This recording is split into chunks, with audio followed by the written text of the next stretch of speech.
हिमाचल प्रदेश में corona virus की स्थिति और बेहतर हुई है और अब तक इस वक्त अस्पताल में 23 लोग उपचाराधीन हैं और कुल मिला के 39 पॉजिटिव केसेस हुए हैं।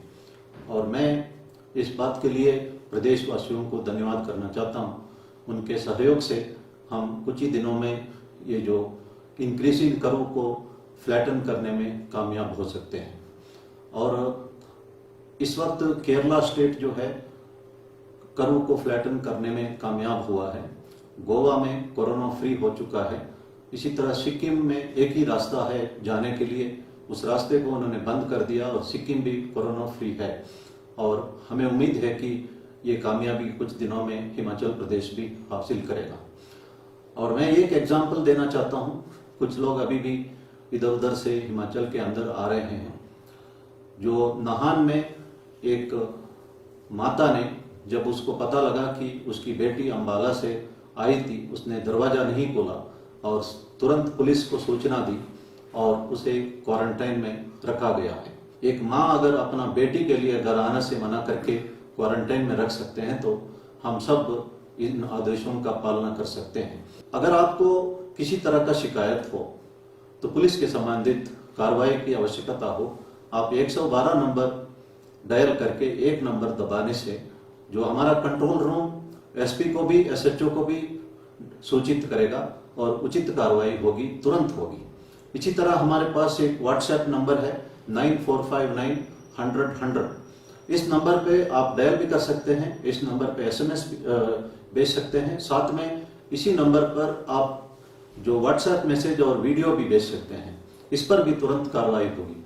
अगर आप अपना आइडेंटिटी नहीं बताना चाहते हैं, हमारा एक ऐप है क्राइम फ्री हिमाचल, इसको आप डाउनलोड कर सकते हैं और इसमें अपना आइडेंटिटी बताए बिना आप कोई भी विषय पुलिस को सूचित कर सकते हैं।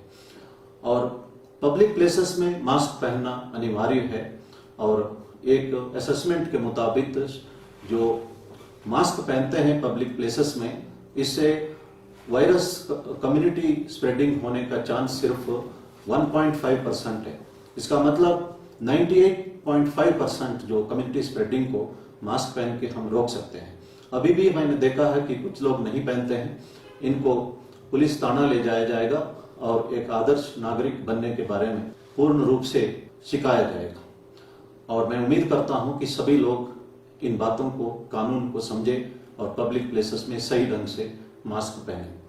और सड़क पे चलते वक्त भी कर्फ्यू रिलैक्सेशन आवर्स में लेफ्ट साइड से ही चले और चलते वक्त एक दूसरे के बीच में 1.5 मीटर से 2 मीटर का डिस्टेंस बनाए रखें। इससे भी हमें सोशल डिस्टेंसिंग बनाए रखने में मदद मिलेगी। भारत सरकार NIC जो एक सर्वे कंडक्ट कर रहे हैं, उसमें 1921 नंबर से आपको कॉल आएगा और आप उस पे कोरोना वायरस के बारे में जो सवाल पूछा जाएगा उस पे जरूर जवाब दे दीजिए। और ये ऑफिशियल प्रोग्राम है, सर्वे है और भारत सरकार ने नेशनल इंफॉर्मेटिक्स सेंटर को ये काम सौंपा है। लेकिन कोई फ्रॉडस्टर कोई और नंबर से अगर आपको कॉल करता है, यही सवाल पूछता है, तो आपको जवाब देना नहीं चाहिए और अवॉइड करना चाहिए।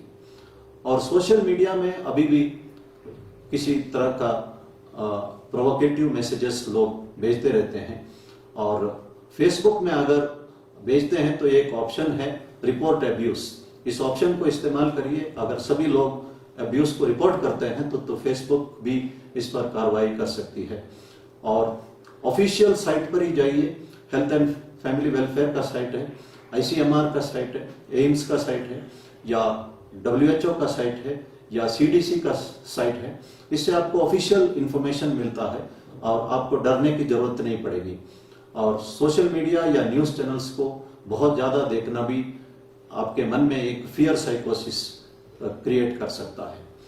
और रमजान थोड़ा ही दिन में शुरू होने वाला है और हमारे मुस्लिम बंधुओं इन दिनों में जो फास्टिंग रखते हैं, सूर्योदय से शुरू होते सूर्यास्त तक, प्रॉफेट मोहम्मद ने सिर्फ 2 खजूर और खा के 1 गिलास पानी पी के फास्टिंग किया था। इस दौरान जो गरीबों को मदद करते हैं और इस दौरान जो लोगों को खाना भी खिलाते हैं और कुरान का भी पाठ करते हैं। और प्रॉफेट मोहम्मद ने कहा है कि 2.5% ऑफ टोटल वेल्थ इस रमजान के दौरान डोनेट करना चाहिए चैरिटी के तौर पर, जो गरीबों के लिए और खाना खिलाने के लिए। और साथ में मेरा अनुरोध है कि प्राइम मिनिस्टर केयर या सीएम कोविड फंड में भी इस दौरान आप डोनेट कर सकते हैं। और फास्टिंग जो है ये सर्व धर्म में कहा गया है, और हिंदू लोग जो है एकादशी में फास्टिंग करते हैं, और शिवरात्रि या जन्माष्टमी या नवरात्रों में भी करते हैं। और जीसस क्राइस्ट ने भी कहा है कि fasting purifies the mind and leads to selfless sacrifice. Mahatma Gandhi ने भी फास्टिंग की थी। उन्होंने अपनी माँ से फास्टिंग करने के बारे में शुरू से ही सीखा था, और उनके कहने के मुताबिक जो एंगर कंट्रोल करने में, हमारा ब्लड प्रेशर कंट्रोल करने के बारे में तथा कंपैशन और फॉरगिवनेस डेवलप करने में फास्टिंग से फायदा होगी। और ये बात सच है, क्योंकि जापान का डॉक्टर ओसुमी, इनको 2016 में नोबेल प्राइज मिला था जो ऑटोफेगी के बारे में रिसर्च के लिए। इन्होंने अपना फाइंडिंग दी थी कि फास्टिंग करने से जो लाइव सेल्स जो है डेड सेल्स को खाता है, और इससे एक बॉडी रिजुविनेट होता है और कैंसर को फाइट करने में मदद मिलता है। और उन्हें 2016 में नोबेल प्राइज फॉर मेडिसिन मिल चुका था। इस वक्त हम एंग्शियस भी है और फियरफुल भी है, और फियर और एंग्शियस इम्यूनिटी को कम करता है। तो इसीलिए एक तो ऑफिशियल साइट्स ही देखे, और इसमें एंजाइटी कम होगी, और तरह तरह की समस्या भी है, इसलिए थोड़ा सा हेल्दी फूड खाना, फ्रूट्स और वेजिटेबल से भी दे आर एंटीऑक्सीडेंट्स, उससे भी जो है इम्यूनिटी के लिए मदद मिलेगा। एक्सरसाइज है, योगा, प्राणायाम, जो आपको पसंद होता है वो कर सकते हैं।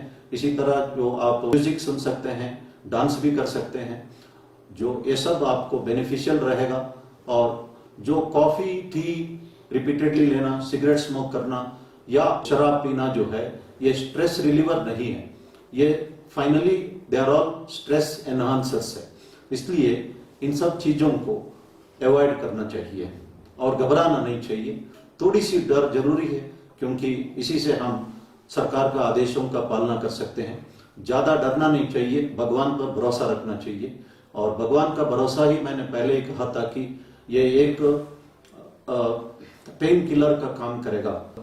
एक बात मैं कहना चाहता हूँ, हिमाचल प्रदेश में हम कामयाब इस वक्त जरूर होते जा रहे हैं, लेकिन इसमें कॉम्प्लेसेंट नहीं होना चाहिए। विंस्टन चर्चिल ने एक बात कही है, success is not permanent, failure is not fatal, courage to go ahead what it counts. उन्होंने ये कहा है कि कामयाबी जो है ये परमानेंट नहीं है। अभी भी देश भर में वायरस स्प्रेड हो रहा है, और जैसे कहते हैं कि अभी तो अंगड़ाई है, आगे बहुत लड़ाई है। अगर हमारा थोड़ा बहुत फेल्यूर भी हुआ है, वो कोई फेटल नहीं साबित हुआ, हम उसको कंटेन करने में कामयाब रहे हैं। लेकिन आगे का सामना करने के लिए हमें धैर्य होना चाहिए, करेज होना चाहिए, जो हम में है। मैं चर्चिल का ये बात दोबारा कहना चाहता हूं, success is not permanent, failure is not totally fatal, courage to go ahead is what it counts. We all have the courage to fight this menace, taking it head on. Thank you.